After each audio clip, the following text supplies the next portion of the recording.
de personnes et les sages conseils et orientations également de Monsieur le Premier ministre, chef du gouvernement, ainsi que le soutien et l'apport de tous les collaborateurs qui me permettent d'assurer cette mission que le chef de l'État a bien voulu me confier. Je dois dire que c'est une question d'organisation. Vous savez, le gouvernement est bien organisé par le président de la République. Donc, il y a dans chaque département ministériel les secrétaires généraux qui sont en réalité les chefs des administrations centrales chargés de la coordination.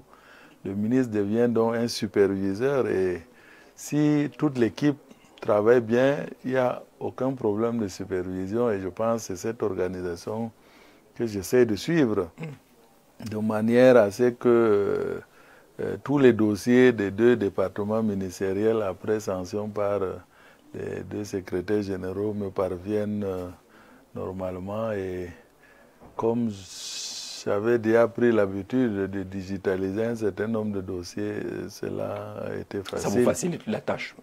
Alors, lorsque les jeunes vous regardent en ce moment, ils disent que voilà notre ministre, chargé de la jeunesse, chargé de l'éducation civique, chargé de la formation, chargé de l'emploi.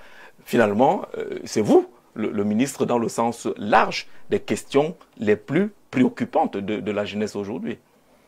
Oui, je crois que le chef de l'État, à travers aussi bien sa politique nationale de la jeunesse que la politique nationale de l'emploi et la stratégie de la formation professionnelle, avait déjà bien défini les orientations que nous devons suivre et implémenter. Donc nous sommes à l'action et je crois que la jeunesse, chaque jour, surtout celle qui cherche la bonne information, ressent ces impacts, ces indicateurs qui montrent qu'il y a des choses qui sont faites dans le secteur. Essayant de suivre votre agenda, Monsieur le ministre, on a constaté qu'il y a de cela environ un mois, vous avez entamé une tournée de prise de contact avec vos collaborateurs du ministère de l'Emploi et de la Formation professionnelle. Dites-nous, quels sont les premiers constats que relevez-vous? Oui, d'abord, ces réunions de prise de contact, ces rencontres visaient à faire un état des lieux des grands dossiers pour que je me les approprie, mais aussi et surtout donner les directives pour que nous soyons dans la même vision de la continuité des services publics tels que le chef de l'État a bien voulu me confier. Et donc, comme j'ai eu coutume de leur répéter, je sors du ministère de la Jeunesse et de l'Éducation civique où nous avions un programme important qui visait un peu le changement de mentalité, à savoir le PRONEC Réamor, le Programme national d'éducation civique par le réarmement moral, civil et entrepreneurial. Donc, mon objectif visait donc, dans un premier temps, à ce que nos mentalités soient les mêmes, c'est-à-dire qu'on partage un certain nombre de valeurs concernant le service public. C'est la raison pour laquelle toutes les rencontres de prise de contact commencent par la minute de civisme sur la déontologie, l'éthique et la déontologie administrative, qui sont rien d'autre que vraiment les orientations que je voudrais qu'on adopte la période que nous sommes ensemble et que nous nous comprenions à demi-mot. Et c'est ce que j'ai fait. De l'autre côté, les grands dossiers m'ont été présentés et je pense que Dieu merci, c'est un secteur. Nous travaillons déjà, le ministère de la Jeunesse et de l'Éducation civile, le ministère de l'Emploi et de la Formation professionnelle, travaillons déjà en synergie, puisque le ministère de la Jeunesse s'occupait déjà de l'emploi jeune et l'emploi en général. Et le ministère de la Jeunesse avait aussi ses centres multifonctionnels de promotion des jeunes qui n'étaient autre chose que des centres de formation professionnelle publique qui s'arrimaient déjà à la politique, à la stratégie de la formation professionnelle. Donc, il ne m'a pas fallu beaucoup de temps pour m'approprier tous ces grands dossiers. Et je pense aujourd'hui que ce soit au ministère de la Jeunesse et de l'Éducation civique ou au ministère de l'Emploi et de la Formation professionnelle, tous les personnels travaillent dans la même perspective de satisfaire la cible majoritaire qu'est la jeunesse. Avec désormais les mêmes éléments de langage, les mêmes codes, un accent aussi sur la digitalisation. Vous venez, pour rester au ministère de l'Emploi, de lancer l'initiative Orfèvre, jeunes, orientation, formation, emploi, vacances jeunes. Est-ce que c'est suffisant lorsqu'on évoque cela pour résoudre les questions d'emploi auxquelles la jeunesse camerounaise aujourd'hui fait face?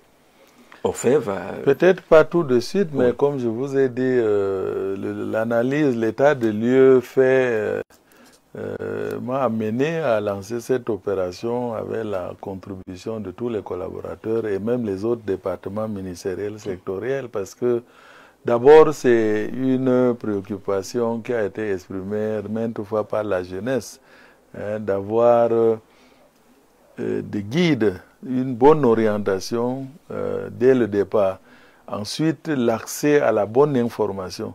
C'est la raison pour laquelle Orfèvre Jeunes est lancé en même temps que le portail Emploi Jeune.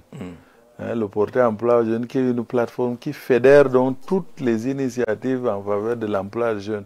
Donc Orfèvre Jeunes comme le portail Emploi Jeune concourt à l'opérationnalisation de ce que nous avons élaboré, le gouvernement dans son ensemble, le plan d'action national pour l'emploi des jeunes, le PANEJ, qui avait plusieurs axes, mais l'un des axes majeurs était celui-là. Et donc aujourd'hui, grâce au portail Emploi Jeune, grâce à cette opération orientation, formation, emploi, vacances jeunes, surtout pour permettre que la période de vacances serve de faire de meilleurs choix en matière de formation professionnelle. Parce que si nous voulons changer le paradigme pour attirer davantage des jeunes, des apprenants vers la formation professionnelle que l'enseignement général, il faudrait que pendant les vacances, on aille vers la communauté éducative, les parents, les jeunes, et que les centres de formation professionnelle puissent organiser des journées portes ouvertes, des carrefours de métiers, de manière à mieux informer la communauté éducative, les parents en particulier et les jeunes, pour choisir un bon métier qui peut favoriser l'insertion socio-professionnelle après, au lieu de continuer toujours dans l'enseignement général et se rendre plus tard qu'on aurait fait un autre choix. Donc, d'où donc cette opération Orfèvre Jeunes qui, me semble-t-il, va contribuer à un changement de paradigme qui est davantage de jeunes vers la formation professionnelle, donc plus de chances d'insertion socio-professionnelle. Et évidemment, les opportunités sont présentes sur le portail Emploi Jeune, qui permet aussi, cette opération va permettre aussi d'opérationnaliser un outil important que le chef de l'État a annoncé dans son discours du 10 février dernier, à savoir les bureaux emploi municipaux, pour que le jeune, partout où il se trouve sur le territoire national, dans n'importe quelle collectivité territoriale décentralisée, puisse accéder à l'information sur l'emploi jeune, sur les opportunités de stage, d'emploi et de formation professionnelle. Donc, ce portail va être opérationnalisé dans toutes les collectivités territoriales décentralisées grâce à Orfèvre Jeunes qui a recruté 2120 stagiaires pour cette opération qui vont se déployer donc dans toutes les collectivités pour à la fois donner les informations sur l'emploi jeune, l'orientation aussi des jeunes pendant cette période de vacances. L'opération va jusqu'à fin septembre, étant entendu que ça ne concerne pas seulement les scolaires qui vont faire leur entrée entre-temps, mais également les diplômés de l'enseignement supérieur et de la formation professionnelle également. Donc, pour dire que peut-être Orfèvre Jeunes et Emploi Jeune n'apportent pas tout de suite des solutions. Justement, parce que j'allais vous poser cette question. Il ne vous échappe pas que les candidats à l'élection présidentielle, en cette période, mettent l'accent sur les questions d'emploi et semblent dire que le régime actuel n'a pas trouvé de solution aux questions d'emploi. Pourtant, vous annoncez plusieurs projets, plusieurs programmes et des fois des chiffres. Ils disent que ce n'est que vous qui regardaient ces chiffres-là et que dans la réalité du Cameroun, c'est l'inverse. C'est cette culture de l'information, hein, de la recherche de l'information que nous voulons également promouvoir à travers ce programme national d'éducation civique par le réarmement moral, civil, entrepreneurial, qui vise à changer la mentalité parce qu'il y a comme un blocage, hein, pas seulement des jeunes, hein, y compris nous les adultes qui avons cessé de lire, qui avons cessé de rechercher la bonne information qui existe sur toutes ces plateformes. Mais nous sommes plus connectés sur les réseaux sociaux. Peut-être qu'ils auraient voulu voir de façon physique. C'est ça, et c'est la raison pour laquelle le gouvernement, dans sa feuille de route, hein, sous le lead du ministère de la Jeunesse et de l'Éducation civique, dès le début de l'année, a lancé cette caravane de présentation des initiatives gouvernementales en faveur de la jeunesse, parce que nous connaissions déjà les limites, n'est-ce pas, de cette communication, à travers le digital. Il nous a semblé important d'aller vers les jeunes dans l'arrière-pays, à la fois présenter ces initiatives et en même temps remettre des appuis à quelques jeunes bénéficiaires du plan Traînard spécial jeunes pour montrer que c'est possible de bénéficier de ces opportunités qui existent, et d'où d'ailleurs l'ouvrage que j'ai commis en février lors de la 11e de la jeunesse. Je me suis trouvé dans l'obligation morale et civique de publier un ouvrage que j'avais dans les tiroirs pourtant, mais que je comptais publier plus tard comme mémoire, comme témoignage sur le lien particulier que le président Paul Biya a avec sa jeunesse. Mais je me suis dit, ah voilà, l'occasion est arrivée pour que je publie cet ouvrage, pour à la fois le dédicacer lors des présentations de ces initiatives et le laisser comme souvenir, comme élément physique, parce que, comme je dis, parfois il vaut mieux un livre de chevet que les informations sur les réseaux sociaux aussi, hein, sur la toile. Donc, pour combiner tous ces éléments-là afin de toucher la jeunesse, mais également de mieux informer l'opinion publique sincère qui cherche vraiment à critiquer sur des faits.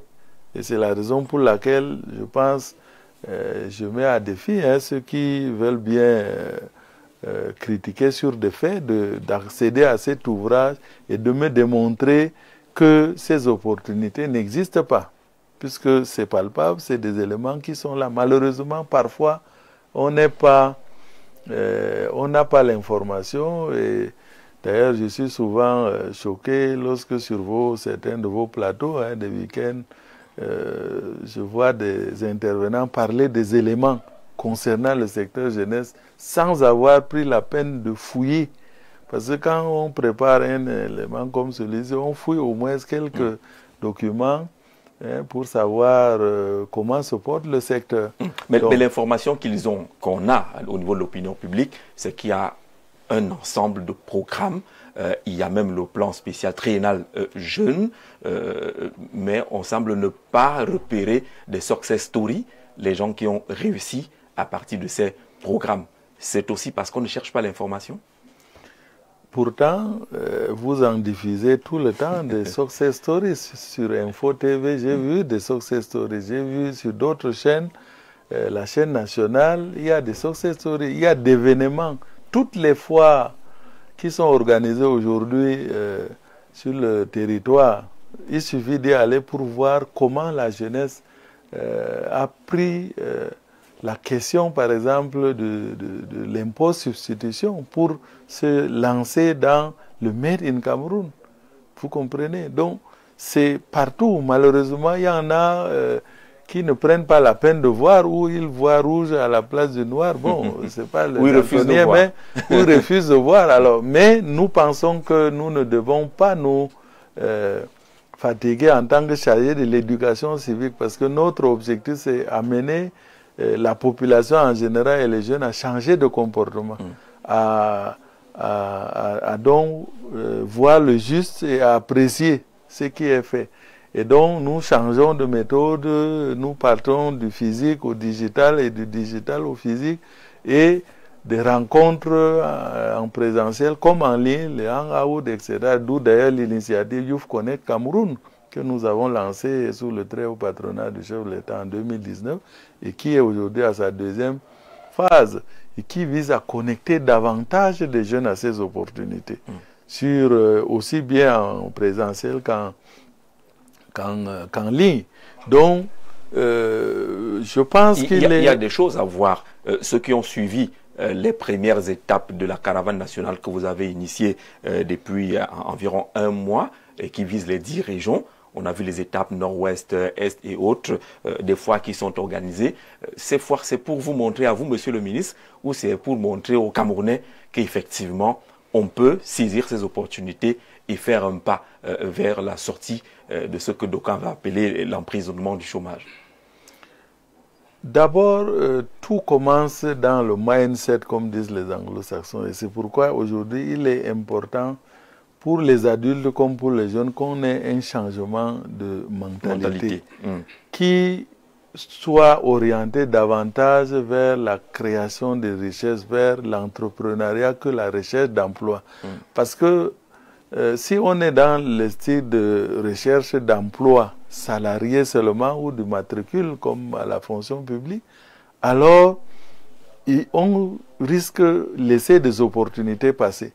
Et aujourd'hui, on est en question d'aller aussi bien en milieu scolaire, universitaire, extrascolaire, formation, l'éducation non formelle et même en éducation populaire. Vous avez vu nos équipes mobiles d'animation populaire urbaine et rurale avec les médiateurs communautaires aux couleurs nationales qui sillonnent villages et quartiers pour porter ces informations, ces opportunités vers les populations, vers les jeunes en particulier, pour dire que c'est pas rose, c'est vrai. Mais au Cameroun, si on prend son destin en main et on décide de faire quelque chose pour s'insérer, pour fonder une famille, on a des chances de le réussir. Mais cela demande de la résilience. C'est pourquoi nous avons comme slogan, n'est-ce pas, de ce programme, le Fighting Spirit ou le Hemley camerounais. Parce que l'objectif est d'inculquer en chaque jeune Camerounais et même moins jeune, le fighting spirit de nos lions indomptables de football pour que chaque jeune Camerounais, chaque Camerounais se considère comme un lion indomptable dans son domaine d'activité et de compétence. Parce que chacun de nous a un talent qu'il faut développer. D'où donc l'importance de l'orientation aussi, qui permet de détecter à temps le talent de certains jeunes pour mieux les orienter vers des filières qui répondent à ces talents et pour faciliter après leur insertion dans la société productive. Parce que pour ne prendre que le secteur agro-pastoral aujourd'hui, qui est le secteur le plus porteur, mais les jeunes, durant leur cursus, ont été éduqués, formés comme si l'objectif était de les éloigner de la terre. Donc quand vous voulez maintenant à un certain niveau d'études les ramener à la terre, c'est comme un sacrilège. Que vous avez consacré leur échec. Or, on devrait pouvoir évoluer en étant sur la terre. Parce que comme le chef de l'État a dit, la terre ne trahit jamais. Et ça, il faudrait incruster ça dans l'esprit de l'enfant assez tôt pour qu'il voit l'opportunité d'insertion en agro-pastoral assez tôt aussi. De manière à devenir de ces entrepreneurs agro-pastoraux dont on a besoin aujourd'hui. Donc, et c'est pourquoi nous valorisons effectivement ces success stories, n'est-ce pas, qui ont réussi dans le domaine agro-pastoral. Vous avez suivi dans l'actualité les jeunes que le chef de l'État a cités en exemple, le Bakary, Tata Bakary, à l'ouest là-bas, ou encore Tony Obama, qui sont aujourd'hui des capitaines d'industrie, voilà, pour dire que c'est possible. Surtout Tony Obama est parti de l'enseignement supérieur, il a abandonné ses études de l'enseignement supérieur, au lieu d'aller en master, il est rentré, aujourd'hui il n'a rien à envier à un doctorant. Monsieur le ministre, on aime bien écouter ce discours-là, l'entrepreneur, le lion indomptable de l'entrepreneuriat, la terre qui n'a jamais menti, et les jeunes qui regardent se disent, ouais, tout cela, on a la volonté, est-ce qu'on a les moyens? Le chef de l'État a annoncé le plan spécial triennal jeune, et dans la caravane que vous avez engagée, on voit que vous remettez du matériel, des appuis aux jeunes dans le cadre de la cuvée 2025, Et du coup, on va se demander où en est-on finalement avec ce plan spécial triennal jeune? Est-ce qu'on a une lecture en termes de bilan? Doit-on célébrer ce plan aujourd'hui au regard des résultats que vous avez et que peut-être nous, on n'en a pas? Si, je pense qu'il faut célébrer. Je rappelle que le chef de l'État a lancé ce plan. C'était pour renforcer déjà des initiatives qui existaient dans plusieurs départements ministériels.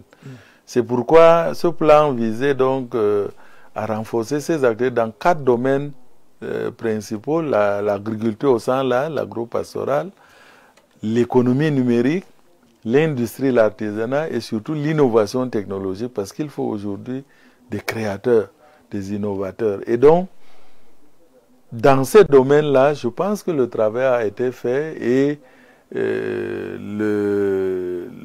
toutes ces initiatives existent dans ces départements ministériels. D'ailleurs, c'est ce que nous avons récapitulé, par exemple, dans les initiatives gouvernementales que nous présentons pendant la caravane, ou encore les éléments, n'est-ce pas, de l'ouvrage Paul Biya et la jeunesse camerounaise hier et aujourd'hui, demain, que nous avons commis. Alors, donc, pour ce qui est spécialement donc du plan triennal spécial jeune, dont la partie mise en œuvre au ministère de la Jeunesse et de l'Éducation, je rappelle que oui. Le plan ne concerne pas que votre ministère. Exactement, oui. Mais nous mettons en place un certain nombre d'outils qui permettent au meilleur pilotage du secteur. C'est par exemple l'Observatoire national de la jeunesse. Aujourd'hui, vous savez qu'il est opérationnel depuis, avec un outil innovant d'ailleurs qui est la carte jeune biométrique, qui permet aux jeunes d'accéder à des services sociaux de base à des coûts préférentiels. Alors cet observatoire a même un data center, un mini data center, et permet aujourd'hui, grâce à sa ligne verte, le 1505 ou sa plateforme www.ongcameroun.cm, de donner déjà, d'orienter, de guider et de téléréférencer tout jeune, où qu'il soit, pourvu qu'il ait un terminal, un téléphone pour appeler gratuitement, ou bien un smartphone ou un ordinateur pour accéder, ou aller simplement dans les centres multifonctionnels de promotion des jeunes qui sont partout sur le territoire national. Il y a au moins un par arrondissement, sinon il y a des centres dans les gros villages et quartiers. Donc tout jeune peut aller dans ces guichets-là, avoir la bonne information. Et si vous ajoutez à ça aujourd'hui l'opérationnalisation des bureaux emploi municipaux qui vont servir de relais aux antennes du Fonds national de l'emploi qui sont jusqu'à présent au niveau régional ou quelquefois département. Donc là maintenant, dans chaque commune, vous aurez un bureau emploi municipal. Un bureau emploi municipal. Donc, ça veut dire que vous avez quadrillé l'ensemble du territoire. Donc tout jeune qui cherche l'information a donc l'information, a donc la bonne opportunité qui peut correspondre à ses aspirations. Et ça, c'est un outil important, et ça, je pense que c'est un des axes majeurs du plan triennal. C'est un outil qui vient régler l'une des questions qu'on vous pose souvent. Où aller? Comment y aller? Est-ce qu'il y a des préférences? Est-ce qu'il faut être fils de tel pour arriver à l'information et peut-être bénéficier des accompagnements? Exactement. La preuve, c'est qu'aujourd'hui, il y a des gens qui ont retenu, par exemple, par Orfèvre Jeune à partir de leur domicile, parce qu'ils ont soumissionné simplement à partir de la plateforme Emploi Jeune et ils ont été sélectionnés. Donc c'est pour dire que tout est facilitation aujourd'hui avec aussi l'économie numérique. Maintenant, le deuxième axe de ce plan, c'était le renforcement donc, de tous ces programmes d'accompagnement de la jeunesse à l'insertion, et cela au niveau du ministère. Pour les programmes qui concernent le ministère de la jeunesse et de l'éducation civique, vous avez vu qu'il y a le Fonds national d'insertion des jeunes, le FONI, a été migré, muté en fonds de garantie aux jeunes entrepreneurs, et tous les financements des projets, on va appeler les demandeurs, les primo-demandeurs d'entrepreneuriat jeunesse sont financés, mais également aujourd'hui ceux qui sont déjà installés peuvent prétendre au fonds de garantie, c'est-à-dire avoir des renforcements de financement par le guichet garanti, y compris ceux de la diaspora avec le programme, le sous-programme Diaspora and Local Youth Joint Venture Dialyse. Donc, c'est pour dire que là, vous avez un certain nombre de jeunes qui ont été financés et avec la politique impôt-substitution, depuis 2022, le plan triennal s'est arrimé à la politique impôt-substitution et aujourd'hui, on priorise les villages pionniers de seconde génération qui sont des bassins de production où les jeunes sont installés sur la chaîne de valeur de différentes spéculations suivant les avantages comparatifs, n'est-ce pas, des différentes communes pour spécialiser les produits d'appellation d'origine, comme on dit souvent, contrôlée. Appellation contrôlée. Voilà, oui. donc, voilà. Et ensuite, les clusters qui respectent la même logique, mais pas nécessairement sur le même bassin de production. Donc, aujourd'hui, si nous disons que nous avons pratiquement 600 villages pionniers qui sont opérationnels, c'est du durable, puisque c'est l'installation durable des jeunes. Hein, ça veut dire qu'il y en a aujourd'hui, au moins dans chaque commune. C'est vrai que vous connaissez le contexte d'insécurité que nous vivons. Si une commune n'en a pas aujourd'hui, c'est à cause de ces problèmes d'insécurité pour lesquels, une fois de plus, nous demandons aux jeunes qui sont aujourd'hui engagés sur le front de la promotion de la paix, de sensibiliser leurs pères, de déposer les armes et de rentrer dans ces programmes pour aussi en bénéficier. Parce que s'ils n'ont pas bénéficié dans certaines communes, c'est à cause de l'insécurité de ces zones-là. Donc aujourd'hui, c'est cela, et les clusters, c'est du même ordre. Aujourd'hui, je pense, le seul guichet ministère de la Jeunesse et de l'Éducation civique, c'est près de 16 000 projets qui ont été financés. Près de 16 000. Près de 16 000. Donc, et ça, nous devons maintenant voir les autres guichets dans les autres départements ministériels. D'accord. Avec d'autres programmes nouveaux qui sont venus, et avec le plan triennal intégré impôt-substitution agro-pastoral et halieutique qui vient cette fois-ci renforcer encore ces actions. D'accord. Alors, ce que vous dites, est-ce que c'est un choix de communication, Monsieur le ministre, de ne pas insister, les Camerounais attendent que vous disiez qu'il y a 500 000, il y a 2 millions de jeunes qui ont été sortis de la situation antérieure grâce au plan spécial triennal jeune. Sauf que lorsqu'on parcourt les réseaux sociaux, on se rend compte qu'il y a de nombreux jeunes qui sont en attente, qui disent attendre des financements, qui vous accusent de tout et de rien. Qu'est-ce qui est réservé à ces jeunes-là qui crient, qui ont besoin d'être accompagnés, qui ont besoin de financement, qui disent avoir été retenus? Voilà, ça c'est encore une fois de plus le mindset, la mentalité a changé. Parce que les jeunes ont été habitués au principe de financement en cash, où l'argent est quelque part, les 102 milliards, voilà, les 102 milliards étaient dans un tiroir, il suffit simplement d'être retenu, on prend l'argent. Or, le mécanisme qui a été mis en place pour ce plan triennal spécial jeune est un mécanisme où on part d'abord de l'enregistrement à l'Observatoire national de la jeunesse.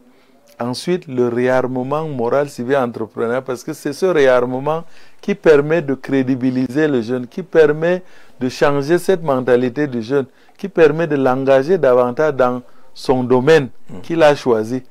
En un mot, qui fera de lui donc le lion indomptable, n'est-ce pas, de son domaine choisi. Et c'est à ce moment-là que le financement ne vient que en dernière position. Et même ce financement, ce n'est pas en liquide. C'est mettre en œuvre le business plan du jeune sans nécessairement que le jeune touche à l'argent. C'est la raison pour laquelle dans un business plan, toutes les activités sont connues. Et les réalisateurs, sauf celles que le promoteur lui-même réalise, à ce moment, il est payé comme tel. Mais sinon, les autres, son argent est positionné, mais c'est par virement, de compte à compte. C'est-à-dire le jeune ordonne à son prestataire X ou Y de lui fournir l'équipement ou de lui réaliser la prestation et il est payé. Donc, et on l'accompagne. Et là, il y a un écosystème pour accompagner le jeune durablement à son installation. C'est les consultants spécialisés, les mentors volontaires, les fournisseurs donc, des équipements qui sont également des mentors techniques. Vous avez nos conseillers en insertion des centres multifonctionnels de promotion des jeunes qui assurent le suivi au quotidien sur le terrain. Donc, tout cet écosystème, même les assurances que nous avons mises en place, parce qu'il y a toujours des sinistres qui peuvent survenir, et les institutions financières partenaires dans lesquelles ces financements sont logés, qui ont mission également d'accompagner le jeune à réussir pour pouvoir être rémunéré en conséquence. Donc, je crois que toutes les conditions sont réunies. Malheureusement, le mindset du jeune, habitué parfois à la facilité, refuse de suivre ce mécanisme. Il y en a qui sont enregistrés, disent-ils, depuis 2016, mais qui ne sont plus jamais repartis sur la plateforme pour savoir combien d'emails il a reçus, combien d'appels il a reçus, pour l'inviter à venir faire le réarmement moral civil entrepreneurial. Vous comprenez? Donc, mais il sera mécontent qu'un jeune qui soit enregistré en 2019 ait bénéficié de financement avant lui. Parce que lui, il a fait le suivi. Voilà, ou celui de même 2025. Et tout ceci parce que c'est un accompagnement personnalisé. Comme je l'ai dit, aujourd'hui, il est question de privilégier les clusters et les villages pionniers. Ça veut dire qu'un jeune dont le projet n'entre pas dans un cluster ou dans une chaîne de valeur ne va pas être prioritaire. Alors, ça veut dire que si vous avez proposé un projet individuel qui n'entre pas dans ce champ, si vous êtes en contact avec votre conseiller en insertion, il y a de fortes chances donc qu'on vous conseille de changer de projet pour l'intégrer dans une chaîne de valeur. Et c'est ça l'accompagnement personnalisé. Donc il ne s'agit pas de s'enregistrer, aller dormir tranquille ou aller faire autre chose en attendant que l'argent tombe dans le compte. Ça ne viendra pas. Et donc, d'où donc ces désillusions de certains. Mais aujourd'hui, je pense, avec les success stories que nous avons déjà sur le terrain, et je me réjouis. Lors de la caravane, partout où nous sommes passés, nous avons vu ces jeunes success stories qui montrent que c'est possible de réussir. Et d'ailleurs, ils sont en train de transformer, n'est-ce pas, nos villages et nos quartiers en des usines de production du Made in Cameroun. D'accord. On va ouvrir la page consacrée à cet ouvrage, Paul Biya et la jeunesse camerounaise, hier, aujourd'hui et demain. Mais avant cela, on prend quelques messages où vous allez répondre à ces questions de téléspectateurs. C'est un peu la tradition. Et là, c'est l'une des questions qui était attendue. Bonsoir Plateau, bonsoir. Il faut dire à votre invité que les emplois qu'il énumère appartiennent aux jeunes du RDPC, ainsi que les recrutements. Est-ce qu'il y a dans la constitution du dossier une mention qui relève, qui précise votre appartenance politique? Si lui, il peut distinguer un jeune de RDPC d'un autre parti politique, moi je serais bien heureux de le recevoir et qu'il me le démontre. Parce que, et c'est ça le mindset, c'est ça la mentalité. Parce que voilà un jeune qui est bloqué d'avance. Comment va-t-il réussir? Ben, si c'est le jeune s'il a les critères d'un jeune de RDPC, mais qu'il aille là-bas se plaindre devant nos conseillers, par exemple dans les centres multifonctionnels pour promotion des jeunes, pour dire non, lui il n'est pas de RDPC, il veut être financé. Comme ils aiment faire le buzz, pourquoi lui il n'est pas allé se plaindre et pour dire que bon voilà, on l'a refusé et parce que tel et du RDPC. Non, je pense que ça fait partie des stéréotypes qui bloquent les jeunes. Et c'est ça que nous voulons enlever de la tête des jeunes dans leur ensemble pour dire oser. C'est ce que le chef de l'État leur dit. Tous les jours, ils répètent dans tous ces discours, oser, innover, Parce que c'est ça l'engagement patriotique, l'engagement civique, l'engagement. S'il est militant d'un autre parti, s'il est incapable de s'engager ou prendre le risque, parce que ça c'est également un autre élément. Pour entreprendre, il faut prendre le risque. Pour gagner quelque chose, il faut prendre un peu de risque. Hein? Tout le monde veut partir. Bon, le recrutement, le concours. Au lieu de préparer le concours, les jeunes passent le temps il est déjà bloqué pour dire que non, il ne va pas passer ce concours. Comment va-t-il le passer? Alors que, je répète tous les jours aux jeunes, nous autres, à l'époque de notre génération, on étudiait sur les arbres. Vous savez pourquoi? Parce qu'on cherchait le calme pour pouvoir retenir. Sur les arbres, pas sous les arbres. Sur les arbres. D'accord. Sur les arbres ou sur la montagne. Parce qu'on cherchait des lieux calmes pour mémoriser tous les éléments de programme. On dit à ce jeune de ne pas se mettre des barrières lui-même, d'aller chercher l'information. Alors, bonsoir, Jean-Jacques est à votre invité, à son Excellence, Monsieur le Ministre. Pour ce qui est de la formation professionnelle, depuis le début du cursus scolaire des jeunes au Cameroun, c'est une très bonne initiative du ministère des Jeunes. Cependant, le projet de distribution du matériel agricole, je pense qu'il est mieux de vérifier l'activité réelle du jeune à qui le matériel est remis. Sinon, c'est peine perdue, car le matériel remis sera à nouveau vendu au lieu d'être mis à profit dans le domaine, surtout en agriculture. Pour moi, il est mieux de rentabiliser les fonds en achetant le matériel lourd, comme des tracteurs, et de les mettre à la disposition de chaque délégation pour une gestion plus rentable et positive, surtout pour ceux qui exercent vraiment dans le domaine du monde agricole. Marquer depuis Berthois, c'est un jeune entrepreneur agricole que je connais très bien, qui vous dit que pour la distribution du matériel... S'il s'est rapproché de nos villages pionniers, c'est exactement ce qu'il décrit. C'est la raison pour laquelle je dis parfois... les gens croient détenir la meilleure idée alors qu'elle est déjà mise en place. Vous comprenez? Je le remercie en tout cas de cette idée, mais c'est exactement celle qui est mise en place.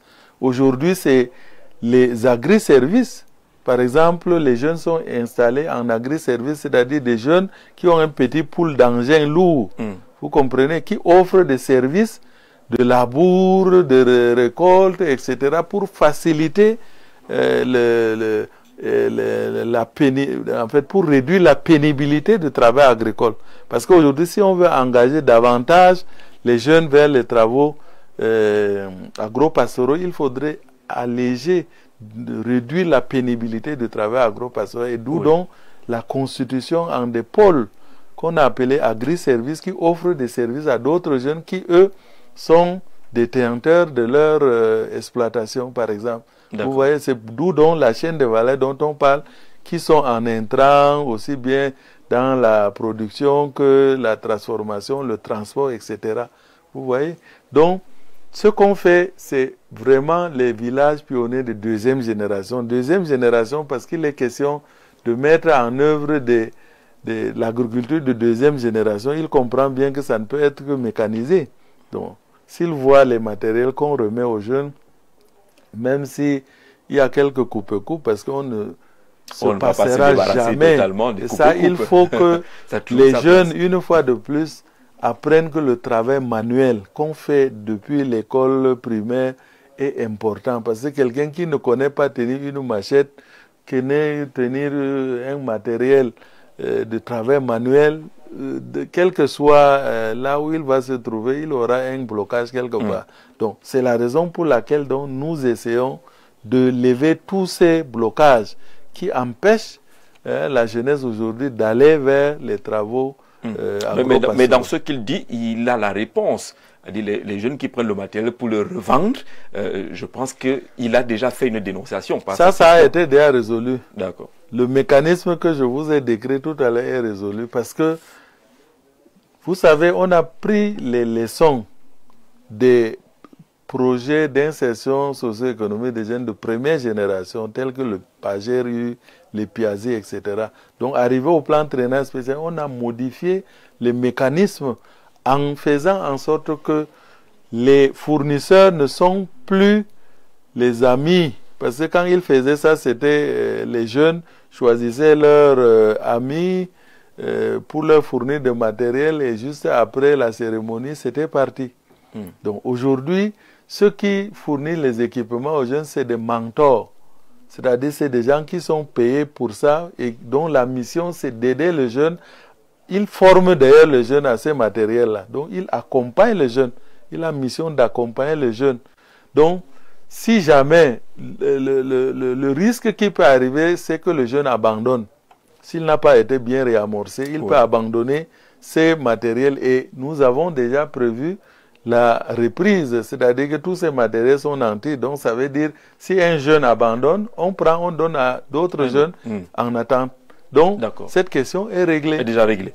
Bonsoir, très chers aînés. C'est un honneur de voir un membre de l'État, du gouvernement, notamment le ministre de la Jeunesse et de l'Éducation civique. Ce n'est pas tous les jours qu'on voit ça. On les voit toujours à la télévision nationale. Merci, monsieur le ministre. Achille Aimé, depuis Yatika, du côté de Douala, il n'a pas posé de questions, mais il s'est réjoui de voir un ministre se plier à cet exercice. Ce soir, il vous salue pour cela. Monsieur le ministre, vous aviez fait du Conseil de la jeunesse un démembrement du RDPC. On a vu à Yaoundé, donc on ne croit plus en cela, que le Conseil national de la jeunesse, Aloïs Nkwaba, est devenu un démembrement du Rassemblement démocratique du peuple camerounais.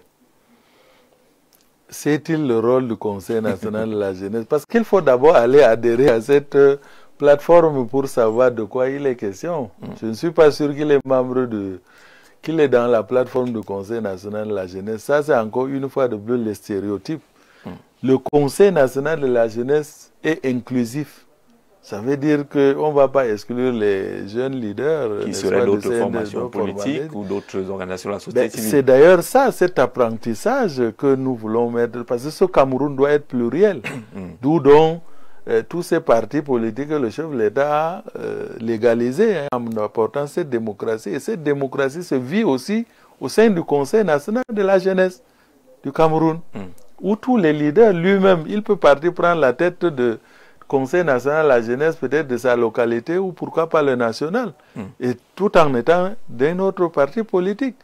C'est des compétitions, mais chacun a sa conviction, et ils doivent apprendre à vivre ensemble, et celui qui gagne doit faire avec les autres. Donc, se bloquer une fois de plus en disant le Conseil national de la jeunesse est pris en otage par... parce qu'on a vu le CNJC parmi ceux des organisations, parmi les jeunes qui sont allés déclarer leur soutien au candidat Biya. S'ils ne le font pas, parce que c'est ça aussi la loi de la majorité. Et on ne peut pas empêcher à un responsable d'une organisation d'avoir sa conviction. Surtout que c'est une organisation plurielle. Vous comprenez? Si lui, il était dans le bureau et partait... supporter son candidat, personne ne l'en voudrait. Dans tous les cas, dans le texte du CNJC, il n'y a aucun texte qui exclut un membre parce qu'il est parti mener une activité politique. D'accord. Parce que chaque jeune doit avoir sa conviction. Parce que c'est, je rappelle, c'est une structure aussi de préparation de la jeunesse, de formation des leaders. On les forme pour prendre le Cameroun de demain en main. Alors comment pourrait-il ne pas le faire sans s'intéresser à la chose politique? C'est pas possible. Alors, bonsoir à vous sur le plateau. J'adore votre émission. J'aimerais demander à son Excellence Mounouna Foutsou que moi, j'ai été sélectionné comme bénéficiaire du plan triennal spécial jeune 2022 à Berthois, mais je n'ai jamais reçu cette subvention jusqu'à aujourd'hui. Je crois que vous avez répondu à cette question. Il est parti attendre. Alors que c'est un projet d'accompagnement. On ne sélectionne pas et c'est sûr que s'il va sur son email ou sur on a dû l'appeler maintes fois pour venir passer les autres étapes. Et évidemment, c'est un processus. On ne part pas s'enregistrer et attendre qu'on vous envoie l'argent, ça n'existe pas. C'est un projet d'accompagnement personnalisé. Donc vous venez, vous êtes sélectionné, alors ça veut dire que vous avez un calendrier que vous pouvez consulter soit sur la plateforme de l'Observatoire national de la jeunesse ou votre conseiller en insertion qui est affecté, ou aller dans le centre multifonctionnel de votre arrondissement où vous êtes rattaché. On va vous dire les étapes. Il y en a aujourd'hui effectivement qui sont malheureusement sur des listes de la phase par exemple de sélection avant le réarmement, mais qui ont disparu, qui n'ont jamais validé leur réamorce. Comment ça va se passer? ou encore le business plan. Il y en a pourtant qui ont fait le réamorce, mais n'ont pas poursuivi avec le plan, le business plan. Parce que comme je vous ai dit, vous avez fini le réamorce, vous dites vous voulez installer je dis comme ça, un secrétariat bureautique dans la localité, parce que vous avez vu d'autres secrétariats. Oh, ce n'est pas la priorité dans la commune où vous êtes. On vous dit, si vous alliez vers votre conseiller pour savoir, on va dire, ok, c'est le cluster, ici on a privilégié le cluster peut-être Oyon dans la localité. Ou encore, comme il était dans le secrétariat bureautique, on va plutôt mettre les disques Digital Youth Service Center, c'est-à-dire des gens qui, la mission, c'est vendre les produits de ceux qui ont produit, c'est-à-dire le commerce en ligne. Parce que ça, c'est le business development service qu'on a mis en place. Donc, ce n'est plus installer les gens en secrétariat bureautique, mais installer des jeunes dans les maillons de marketing digital, qui est un nouveau métier. Vous comprenez? Mais s'il ne vient pas pour se faire former dans ce marketing digital, comment va-t-on le financer? D'autres cris qui s'alignent peut-être à celui-là, c'est ceux qui pensent que les projets sont plutôt détournés. Ils viennent avec leurs projets intéressants, on ne les appelle plus, mais ils se rendent compte qu'il y a quelqu'un d'autre en train de développer cela, qu'il y a détournement de projets. Bon, je ne pense pas qu'il peut y avoir de détournement de projets, parce que vous savez aujourd'hui, toutes les idées sont plus ou moins, sauf ceux qui ont un brevet d'invention. Sinon, vous ne pouvez pas vous prévaloir aujourd'hui. Vous n'inventez pas la roue, forcément, aujourd'hui. Ça, il ne faut pas se leurrer.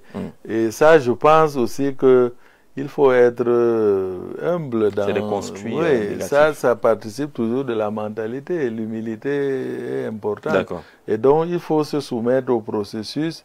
Je ne pense pas que il y a la place pour tout le monde. Vraiment, le plus important, c'est de se soumettre au processus. D'accord.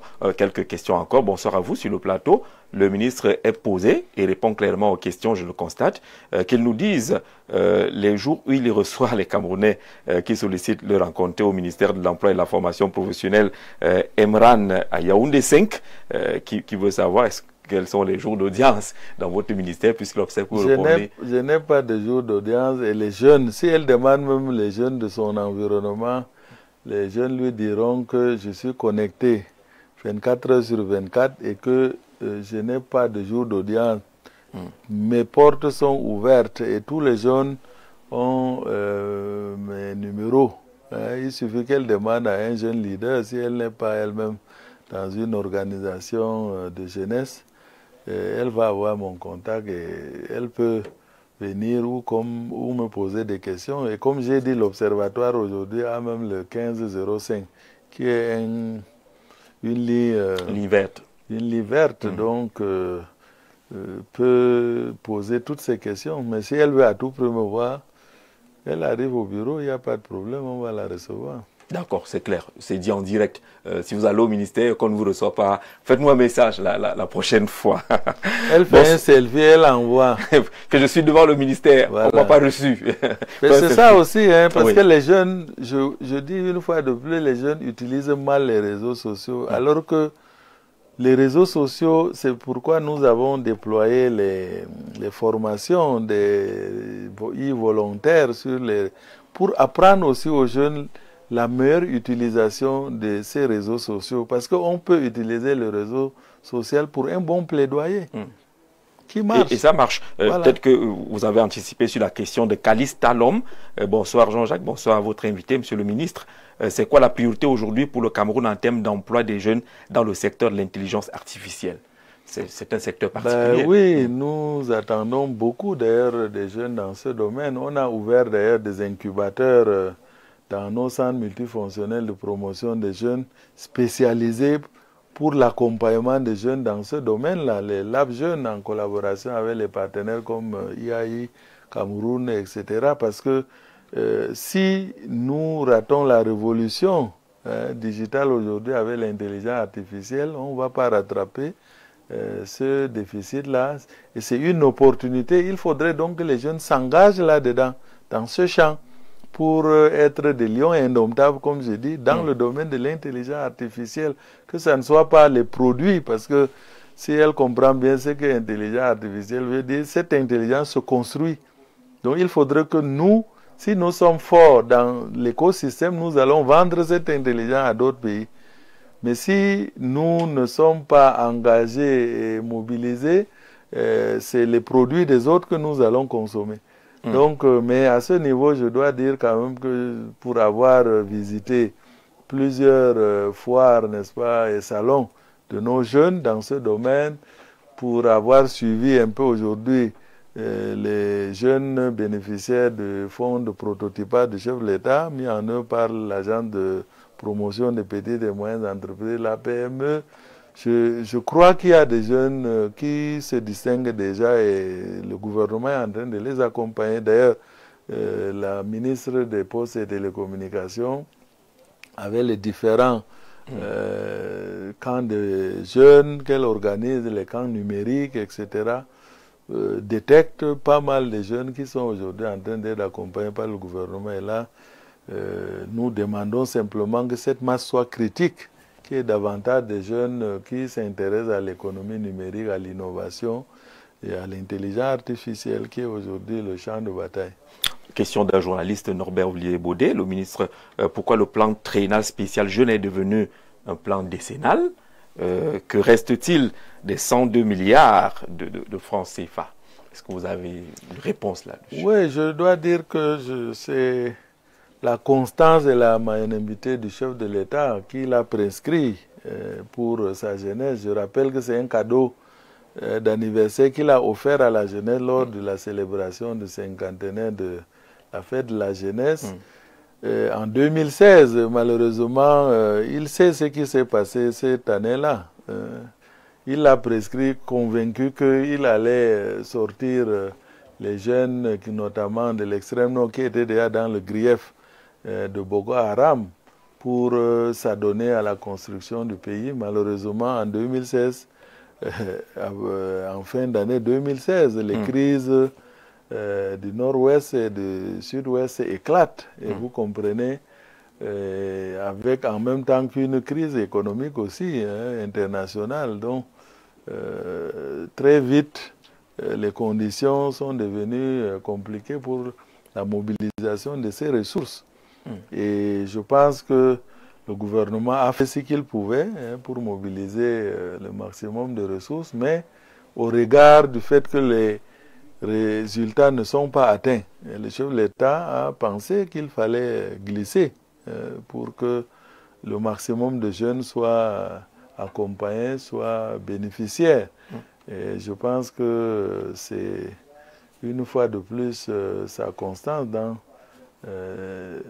son lien avec cette jeunesse qui l'a amené à garder, n'est-ce pas, ce plan pour que le maximum de jeunes, à date, je vous rappelle qu'il y a 1 150 000 jeunes enregistrés à la plateforme de l'Observatoire national de la jeunesse, dont 53% sollicitent des financements.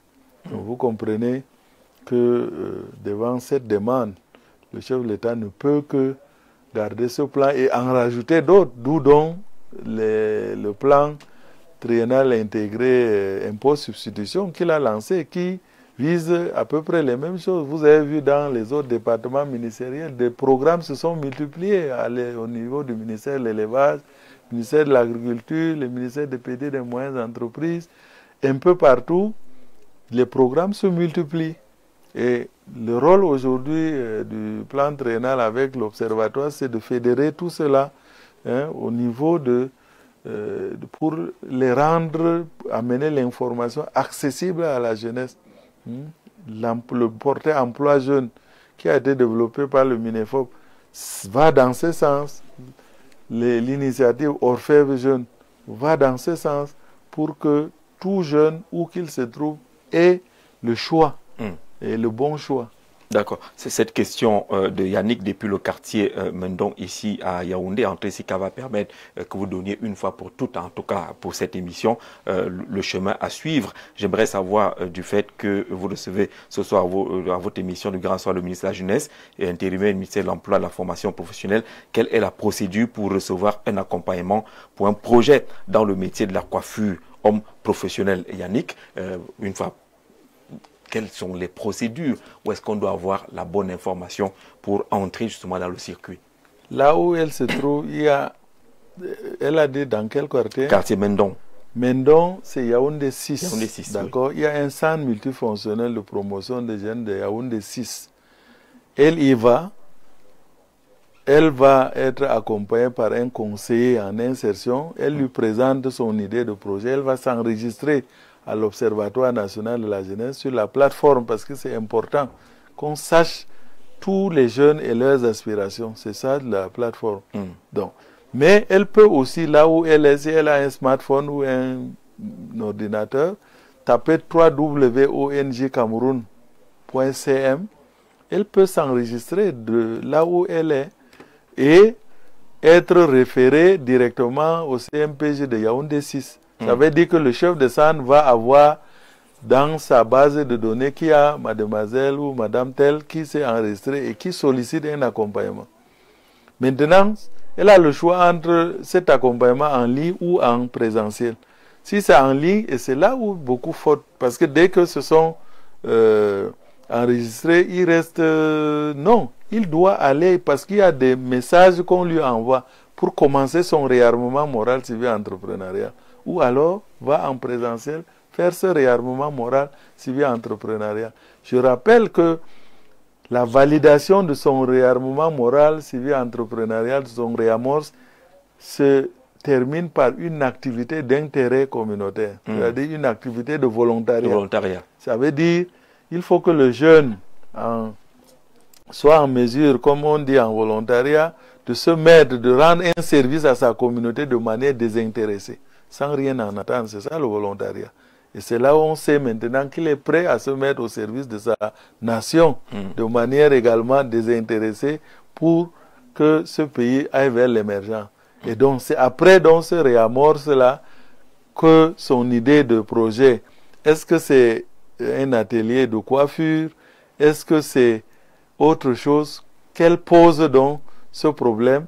Alors, la question c'est Yaoundé 6, son plan de développement communal, est-ce qu'à l'heure actuelle, il privilégie l'installation des hommes d'affaires, des jeunes dans le secteur de la coiffure? Est-ce que c'est un secteur porteur dans Yaoundé 6? Ça, c'est la première question. Parce que si ce n'est pas une priorité de ces métiers dans Yaoundé 6, de ces affaires, on va dire comme ça, de ces domaines, alors ça ne sera pas une priorité, mais on peut l'orienter, d'où donc l'accompagnement personnel, on peut l'orienter de s'intégrer dans un autre cluster, parce qu'en fonction de ses capacités, c'est elle qui pense qu'elle veut un atelier de coiffure. Mais en la conseillant, en l'orientant, on peut se rendre compte qu'elle a d'autres talents qui peuvent l'amener peut-être à faire mieux que l'atelier de coiffure. Oui. Voilà. Peut-être dans le domaine de l'économie numérique. Vous comprenez? Peut-être dans la transformation des produits issus de, je ne sais pas, des clusters, des villages pionniers. Vous comprenez? Surtout qu'on est dans l'impôt substitution. Peut-être dans la confection, pour la transformation du textile, etc. Donc, bref, c'est dans l'accompagnement qu'on va réellement lui trouver le meilleur et le meilleur métier ou le meilleur créneau porteur. Et évidemment, s'il y a besoin de renforcement de capacité, parce que là où elle aura choisi, ça peut demander de renforcement de capacité. Donc on peut la former également en alternance avec ce centre. Et c'est tout ça réuni qu'on lui dit en fait, que le projet est soumis au comité de crédit national pour pouvoir être financé plus tard, suivant le mécanisme dont j'ai parlé, qu'on ne donne pas l'argent en cash, mais on lui donnera, si la coiffure est retenue, ça veut dire qu'on lui donnera l'équipement dont elle a besoin pour son atelier.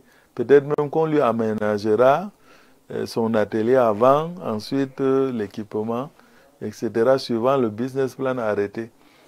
Sans qu'elle n'ait à toucher de l'argent. Merci beaucoup, Monsieur le ministre, pour cette disponibilité à répondre aux questions des Camerounais. Parlons à présent de cet ouvrage qui est le tout premier. Vous-même, vous le classez où? C'est l'inspiration pour l'écriture, l'amour pour l'écriture.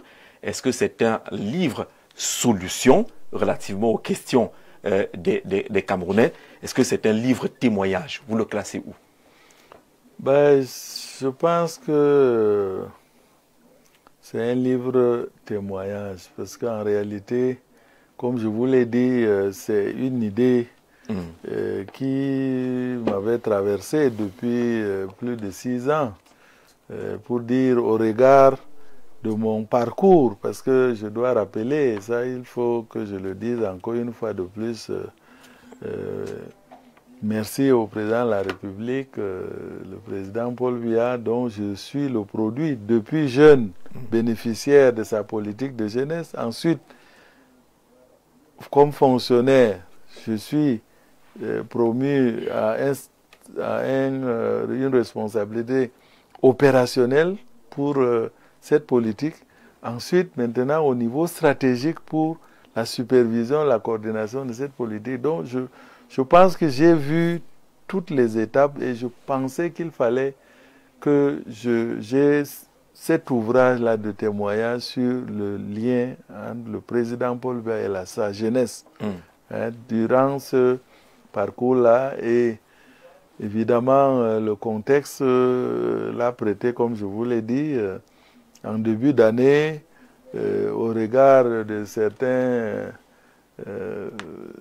certaines déclarations liées, n'est-ce pas, à la malinformation et la désinformation même sur ce que le président Paul Biya a fait pour la jeunesse. J'ai pensé que c'était le moment de remuer mes tiroirs et sortir cet ouvrage-là. Je remercie l'éditeur qui avait effectivement déjà voulu que cet ouvrage sorte 2 ans ou 3 ans plus tôt. Mais, donc pour ceux qui posaient la question sur le timing, en se disant que est-ce que ce n'est pas un livre campagne électorale, ce n'est pas de cela qu'il s'agit. Le projet... Je pense que, vous savez, la campagne, c'est le moment de débat. Et effectivement, cet ouvrage suscite les débats autour des faits et non de la malinformation ou non de la fiction.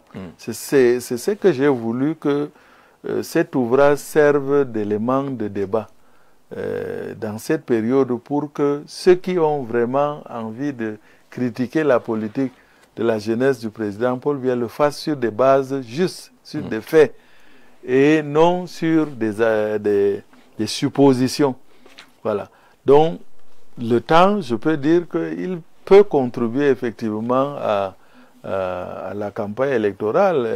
Et puis, il sert aussi, je pense, pour ceux qui soutiennent la politique du président Paul Biya, d'éléments également de langage. Je pense que c'est important. Mais surtout, je dois dire, cet ouvrage, je le préparais pour les collaborateurs chargés de l'encadrement de cette jeunesse. Parce que parfois, sur le terrain, dans l'arrière-pays, ils sont désarmés, ils n'ont pas tous ces éléments. Or, pour réarmer cette jeunesse, il faudrait avoir des évidences. Et je pense que cet ouvrage leur apporte des évidences nécessaires pour galvaniser cette jeunesse partout où il se trouve, afin de l'engager dans le chantier, n'est-ce pas, que promeut le chef de l'État en faveur de la jeunesse. C'est un ouvrage d'environ 412 pages pour 40 ans au pouvoir. Est-ce qu'il n'est pas petit pour 40 ans au pouvoir? Non, je ne pense pas qu'il faut voir ça en ces termes. C'est pas un livre qui récapitule simplement les réalisations du président Paul Biya. Si oui, ça ne devrait pas être sur un livre, ça devrait être des tonnes d'ouvrages. Non, je pense que c'est un livre qui prépare, qui qui réarme, comme nous disons, le lecteur sur la politique du chef de l'État. Et ça, il faut lire les petits sous-titres importants parce que décryptage homothétique voilà, du quarantenat, d'une politique pionnière intemporelle en faveur de la jeunesse. Voilà, donc c'est déjà cet aspect de politique du chef de l'État qui est pionnière et intemporelle. Parce que nous démontrons en quoi cette politique est pionnière et intemporelle pour que les gens ne se laissent pas distraire, ne se laissent pas emporter sur des comparaisons qui n'ont pas la peine. Alors que le chef de l'État a pensé bien avant beaucoup d'autres pays ce que cette jeunesse devrait être. Et donc, ce qu'il a aujourd'hui prévu pour cette jeunesse va parler encore à des générations futures pendant longtemps. Et donc, c'est la raison pour laquelle nous appelons la jeunesse à se concentrer donc sur la mise en œuvre. Parce que inutile de commencer à poser des questions, j'ai eu une idée. Non, tout ça est déjà là. Maintenant, c'est comment on s'associe, on s'engage pour l'implémenter avec détermination, avec le fighting spirit nécessaire. Voilà. Voilà l'objectif, n'est-ce pas, de cet ouvrage. Et pour ça, nous avons donc pris quelques éléments pour étayer, pour engager dans le jeune, l'amener à croire, avoir l'espérance, l'espoir nécessaire, parce que tout est là. Maintenant, aujourd'hui, comme j'ai coutume de dire, nous sommes, moi qui suis de la culture du mil rouge, aujourd'hui nous sommes à la saison où le mil est blanc. Quelques semaines, le mil bientôt sera rouge, mais pour y arriver, il faudrait le dernier désherbage. Et ça, il faut que le jeune accepte faire ce dernier désherbage tout en étant affamé. Parce que, vous savez, au mois d'août, quand le mil est blanc, on a faim, il pleut. Mais il faut aller désherber pour avoir le mil rouge 2 semaines plus tard. C'est très important, cette allégorie, pour que le jeune comprenne que le président Paul Biya a préparé son avenir, a de tout temps préparé l'avenir de cette jeunesse pour que cette jeunesse aille vers l'émergence de notre pays, porte cette émergence. Mais il y a des conditions, il y a aujourd'hui un effort à faire qui dépend du jeune lui-même, qui dépend de chacun de nous. C'est pourquoi je dis aussi que les jeunes, les adultes doivent accompagner cette jeunesse et méritent également que leur mentalité soit changée. Parce que parfois, c'est les aînés qui découragent même les jeunes. Ouais. Parce que lui-même, il n'est pas bien réamorcé. D'où donc l'importance de ce programme national d'éducation civile par le réarmement moral, civil, entrepreneurial, qui vise à réarmer à la fois les adultes et les jeunes, ensemble dans tous les milieux scolaires, universitaires, extrascolaires, milieux ouverts de nos villages et quartiers, à travers l'éducation populaire. Tout est là-dedans. Et le premier coach de réamorce, c'est le chef de l'État lui-même dans ses différents discours. Et nous avons sorti les éléments de réamorce nécessaires que le chef de l'État n'a cessé de faire pour la population en général et les jeunes en particulier. Lors de l'étape de la dédicace de cet ouvrage lundi à Berthois, quelqu'un m'a envoyé un message en indiquant qu'il a vu la couverture du livre. Il a vu des jeunes entrepreneurs, d'accord, des étudiants, d'accord, des jeunes éleveurs, agriculteurs, médecins et autres. Et puis il a vu les jeunes à bord des mototaxis, l'une des photos retenues. Et la question était de savoir, est-ce que l'État du Cameroun fait la promotion des mototaxis, et si on s'en tient à cette couverture? Qu'est-ce que vous répondez à ce jeune-là? Le gouvernement du Cameroun encourage le mototaxi service. Voilà le concept. Et tous les jeunes, beaucoup de jeunes aujourd'hui qui travaillent et qui sont allés vers le ministère ou le gouvernement pour s'engager dans ce maillon de transport comprennent que déjà c'est pour changer la mentalité par rapport à ce métier. Vous comprenez? Parce que ce que ces jeunes conducteurs de moto font, c'est un service. Vous comprenez? C'est la raison pour laquelle, dans le cadre du plan Traîneur spécial jeune, nous avons créé un projet qui s'appelle Moto-Taxi Service, promotion des moto-taxi services, pour que dans la tête du jeune qui conduit le moto-taxi, c'est que c'est un service qui rend. Et c'est pourquoi on l'engage dans le maillon transport. Par exemple, dans les villages pionniers, vous allez voir que dans chaque village pionnier, il y a des mototaxis services dont le rôle, c'est ravitailler les consommateurs des champs vers le secteur de consommation. Parce que les mototaxis se développent pour répondre à des besoins. Vous savez que tout business répond à un besoin. Donc ça veut dire que eux, le service qu'ils rendent est tellement important, c'est pourquoi ils gagnent de l'argent là-dedans. Et le deuxième aspect, c'est de leur dire que le métier qu'ils exercent n'est pas dévalorisant, est plutôt valorisant. Non seulement c'est un service, mais qui peut les amener à migrer de la moto vers le tricycle vers la camionnette pour les gros porteurs. Il y a des exemples qui sont partis. Ce schéma-là est devenu aujourd'hui des grands transporteurs. Donc, si quelqu'un croit à ça, bien réamorcé, croit à ça, il va effectivement réussir son intégration. Enfin, sécuriser. Vous comprenez, la sécurité sociale. Les jeunes du secteur informel en général se sentent démunis parce qu'ils ont l'impression, le sentiment qu'ils ne sont pas en sécurité sociale. Or, aujourd'hui, la CNPS a mis en place un produit qui leur permet d'assurer cette sécurité sociale, c'est l'assurance volontaire. Donc, c'est la raison pour laquelle, à travers donc, le projet Moto-Taxi Service, les jeunes sont affiliés à la CNPS automatiquement. La première année, le plan triennal spécial paie les 100% de cette affiliation. La première année. La deuxième année, 50%. La dernière année, 25%. Et la quatrième année, on se dit, le jeune comprend déjà l'importance de s'affilier à la CNPS. Parce que c'est ça qui permet d'assurer la sécurité sociale. C'est ça qui permet que le jeune, s'il conduit même la moto pendant 15 ans, il a la même retraite. Il prend la retraite exactement comme celui qui était dans une usine ou celui qui était dans un bureau. Vous comprenez? Ça, c'est très important. Et comme quand il a un accident ou un empêchement, il bénéficie des allocations exactement comme les employés dans d'autres secteurs. Voilà. Donc ça, c'est des éléments qui rassurent et qui permettent aux jeunes conducteurs de moto-taxi d'être un entrepreneur de transport, un transporteur, et non comme certains ont tendance à croire que c'est un métier de seconde. De perdu, d'enfant perdu. Alors vous étiez à Bamenda, je vais insister sur cette étape-là. Comment est-ce qu'un ouvrage comme celui-ci est accueilli dans une région comme le Nord-Ouest?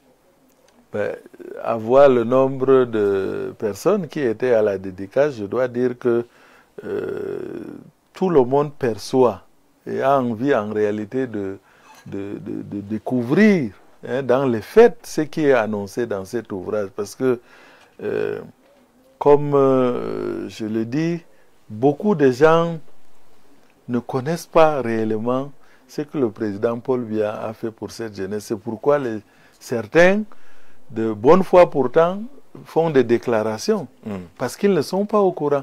Donc, je crois que dans le Nord-Ouest particulièrement, l'ouvrage a été traduit. Aujourd'hui, l'ouvrage est dans les 2 langues officielles. Donc, c'était bien la version anglaise qui était dédicacée au Nord-Ouest et également au Sud-Ouest. Donc, et même dans les grandes capitales, à Douala, il y en a qui ont pris, même à Bertois, vous comprenez très bien, la dernière fois, à Bertois, beaucoup ont pris des ouvrages en anglais. Donc c'est pour dire que le bilinguisme dans notre pays est partout sur le territoire national.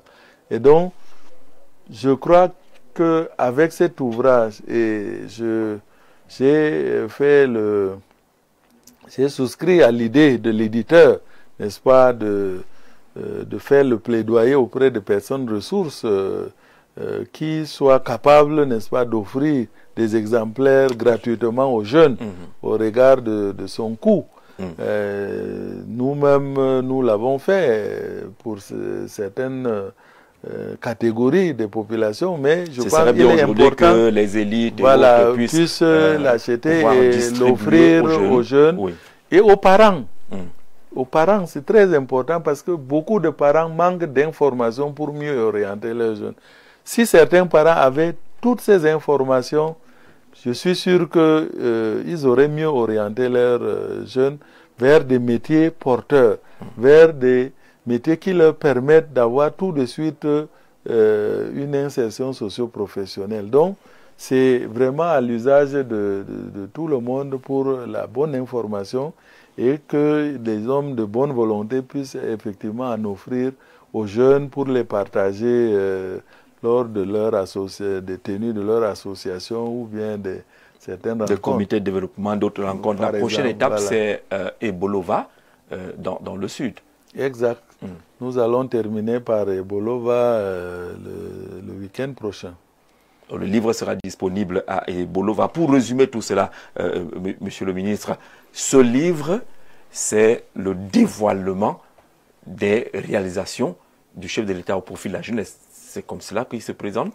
C'est le dévoilement de la vision du chef de l'État pour la jeunesse, étayé par des réalisations et des résultats probants de cette vision. Parce que si c'était que la vision, on pouvait dire c'est bien pensé, mais la mise en œuvre, là, c'est étayé par les éléments probants et réalisations. Et la projection. C'est pourquoi on parle de demain. Parce que ce qui est prévu aujourd'hui par le président Paul Biya, c'est encore meilleur. Ça donne de l'espoir et de l'espérance à la jeunesse. Parce que quand vous voyez la vision 2035, la politique nationale de la jeunesse qu'il vient de prescrire et qui a fait large consultation des jeunes l'année passée, y compris dans la diaspora, c'est une politique qui a été dite de l'émergence parce que son horizon c'est 2035, 2025, 2035. Donc, ce qui est prévu là-dedans, c'est vraiment, ça donne de sourire aux jeunes. Mais il faudrait y aller et il faudrait y croire. Et malheureusement, ils n'ont pas tous ces éléments-là, d'où donc l'importance d'avoir cet ouvrage. Merci Augustin Ayaoundé, très intéressant de suivre le ministre.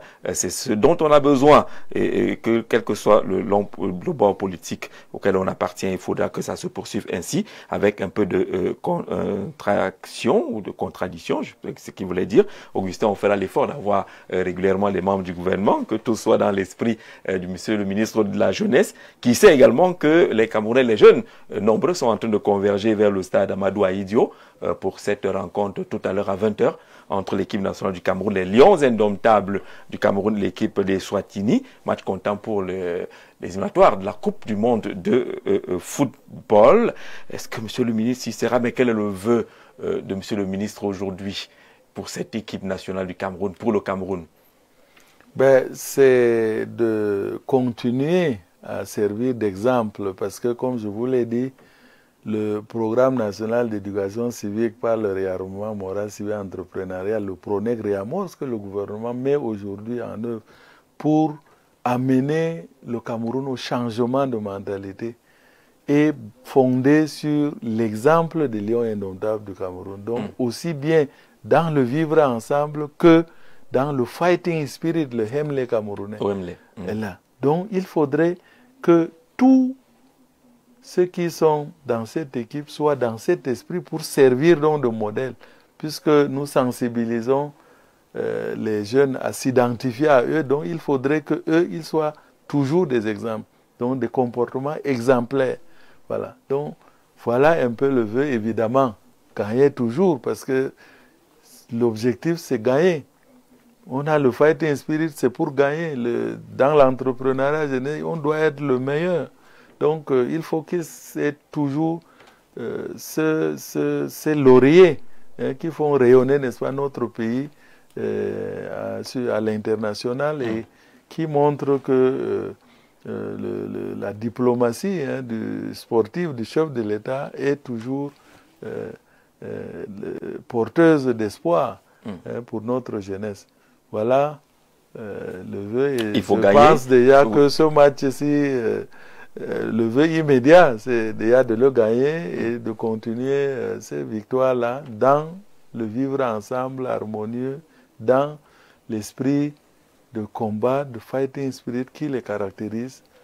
Dans ce souhait, celui de vivre ensemble harmonieux, et autour de l'équipe nationale du Cameroun, on a quand même observé beaucoup de dérapages sur les réseaux sociaux, où on a eu un peu peur quant à la survie du vivre ensemble. Vous avez dans votre ministère des structures, directes ou indirectes, qui s'occupent justement de ce côté de civisme et de vivre ensemble. C'est pourquoi nos 1000 volontaires, patriotes des réseaux sociaux, qui sont déployés depuis déjà bientôt 2 ans sur la toile pour lutter contre ces discours de haine, ces fakes et promouvoir le vivre ensemble à travers la e-campagne, sont à pied d'œuvre pour toujours veiller à sensibiliser, à éduquer, à promouvoir, n'est-ce pas, ce vivre ensemble harmonieux, y compris au sein de notre équipe nationale. Donc, on ne cessera jamais de le prêcher. Et donc, je pense que c'est les différents acteurs. Et je me réjouis que de temps en temps, ce climat revient à la normale. Parce que chacun de nous, vous savez, les Lions indomptables, c'est notre religion nationale. C'est le facteur de notre unité nationale. Donc, même s'il y a un écart à un moment donné, chacun doit se ressaisir et dire d'abord le Cameroun, notre continent. Voilà. Et je crois que chacun est assez mûr. Rien n'empêche que, disons, nous continuions à prêcher, même s'il y a quelques écarts. C'est ça l'objectif. Vous savez, le changement de comportement, c'est une œuvre de longue haleine. Et nous devons toujours continuer le processus jusqu'à la masse critique. Et je crois que la masse critique n'est pas loin. D'accord. Alors, il y a des symboles importants autour d'une rencontre comme celle-là. Le drapeau du Cameroun, l'hymne national du Cameroun.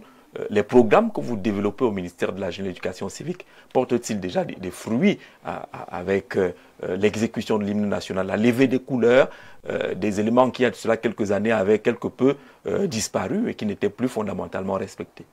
Effectivement, cela concourt effectivement à ce réarmement qui commence déjà par les symboles et emblèmes de la République, parce que pour être patriote, pour être attaché à sa patrie, il faudrait déjà respecter ces emblèmes et symboles que d'aucuns avaient déjà tendance à les désacraliser. Le drapeau doit être sacré et sa manipulation, c'est comme un bébé. Donc c'est ce que nous essayons de démontrer déjà à travers la restauration de ces cérémonies de levée et descente des couleurs, avec l'hymne national qui véhicule des valeurs. Ce n'est pas un chant de musique simple, c'est un chant de ralliement qui véhicule des valeurs. Et on avait, par paresse en réalité, décidé de chanter simplement le premier couplet et le premier refrain. Or, notre constitution dit qu'il faut chanter l'hymne national dans son entièreté, dans l'une des langues officielles, c'est-à-dire le français ou l'anglais, et dont les 2 couplets et les 2 refrains. Alors, dans le cadre de la promotion du bilinguisme, nous avons souhaité que la deuxième, autant que faire se peut, que le dernier refrain soit repris dans l'autre langue officielle. Donc, cela permet aujourd'hui exécuté en anglais, voilà. Le deuxième refrain doit être en français, si on exécute en français, ainsi de suite. Et aujourd'hui, nous nous réjouissons que dans les milieux scolaires, universitaires et même dans les milieux socio-professionnels, puisque beaucoup d'administrations aujourd'hui font les cérémonies de levée et descente de couleurs en exécutant l'hymne dans son entièreté. Donc, le deuxième couplet qui véhicule, comme vous le savez, en français comme en anglais, des valeurs fondamentales qui concourent aujourd'hui à notre intégration nationale et même intégration africaine. Merci beaucoup, Monsieur le ministre, d'avoir trouvé du temps pour venir répondre aux questions des Camerounais. D'ailleurs, les messages sont nombreux là-dessus pour vous saluer pour cet engagement. On salue également tous ceux qui envoient des messages. Merci au président des appelés du service civique national qui est très impliqué dans cette campagne autour de l'hymne national et la levée des couleurs. C'est un jeune que vous connaissez d'ailleurs très bien, Clément Christ Guimatol, qui a suivi l'émission. Ce sont les leaders secteur de mouvement de jeunesse dans ce secteur de réarmement moral civique. C'est les appelés du service civique, donc le maître d'œuvre, parce que c'est l'agent du service civique qui est le maître d'œuvre, n'est-ce pas, de réarmement moral civique entrepreneurial. D'accord, merci beaucoup. Et M. Ampon vous répondra en off. Il dit qu'il est de Nguélémendouka et il ne sait pas où se trouve la délégation d'arrondissement de la jeunesse du côté de Nguélémendouka. On va vous répondre en off, c'est les choses du village. On va vous informer. Voilà un jeune qui est un bon client du centre de Réamos que je venais de visiter à Bertois, parce qu'effectivement, il faut l'amener au changement de... Alors, tout jeune qui ne connaît pas où se trouve une structure de son ministère, ça veut dire qu'il lui manque quelque chose, donc il faut lui apporter cela. S'il est encore à l'école, je pense qu'on va le référer à un club d'éducation civile et d'intégration nationale. Bon, maintenant, s'il est extrascolaire, je pense que nous allons mettre derrière les équipes mobiles d'animation populaire, urbaine et rurale, les EMAPUR, avec les médiateurs communautaires pour lui apporter ce réamos nécessaire. D'accord, M. Ampon qui a envoyé ce message à la réponse du ministre en direct. Merci beaucoup, M. le ministre de la Jeunesse, d'être passé par Info TV. Merci beaucoup, Jean-Jacques Zé. Merci une fois de plus à Info TV pour sa citoyenneté. Et ce sera toujours avec plaisir de venir ici partager avec les jeunes, partager avec vos téléspectateurs. Et surtout pour votre émission très courue, je n'ai pas hésité un seul instant à venir partager avec vos téléspectateurs. Grandement merci. Merci à toutes les équipes techniques et rédactionnelles, à Monsieur le Président Directeur Général du groupe La Météo qui a fait personnellement le déplacement pour l'encadrement de ce programme. Merci à vous à la maison d'avoir regardé. Très bonne soirée sur Info TV. Bonne chance aux Lions indomptables du Cameroun.